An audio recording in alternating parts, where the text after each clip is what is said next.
জিমেলের security code যদি না আসে তাহলে আপনি কীভাবে এটা সমাধান করবেন, আজকে এই ডেটা নিয়ে আপনার সাথে আলোচনা করব ফুল ডিটেলস।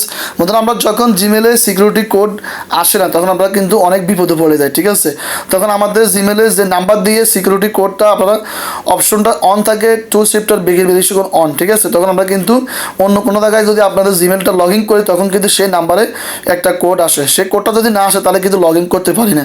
তাই আজকে এই সমাধানটা কীভাবে করবেন, আজকে সেই প্রসেসটা আপনাদেরকে শেয়ার করব, এটা কিভাবে আপনারা সমাধান করবেন। তো এখান থেকে সরাসরি চলে যাবেন, এখান থেকে আপনারা জিমেলে চলে গিয়ে এখান থেকে আপনারা এই লোগোতে ক্লিক করবেন। জিমেলের এই লোগোতে আপনার প্রত্যেকের এই কর্নারে কিন্তু এরকম একটা লোগো থাকবে, এটাতে ক্লিক করবেন, ঠিক আছে। ক্লিক করলে এখান থেকে আপনারা তো এখান থেকে আপনারা পরবর্তী এই অপশনে ক্লিক করবেন। ক্লিক করলে এখান থেকে অনেকগুলো সেটিংস চলে আসবে, সেই সেটিংসের মাধ্যমে আপনারা খুঁজে নেবেন। এখান থেকে স্ক্রল করে এদিকে আসবেন, এদিকে এসে এখান থেকে এই অপশনে ক্লিক করবেন সিকিউরিটি নামে এই অপশনে ক্লিক করে একটু নিচের দিকে আসবেন। নিচের দিকে আসলে এখান থেকে লেখা আছে সিকিউরিটি কোড, এই অপশনে ক্লিক করবেন। ক্লিক করলে এখন আপনাদের মোবাইলের যে লকটা সেটা দিতে হবে।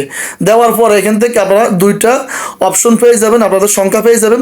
দুইটা সংখ্যার মধ্যে যেটা আপনারা একটা দিলে আপনারা কিন্তু সিকিউরিটি কোডটা খুলে যাবে, ঠিক আছে। আপনারা দুইটাই ইউজ করে রাখবেন এবং কি এই দুইটা আপনারা কোনো জায়গায় লিখে রাখবেন কোনো খাতায়, তাহলে পরবর্তী কোড না আসলে এই দুইটা অপশন দিয়ে আপনারা চালু করতে পারবেন।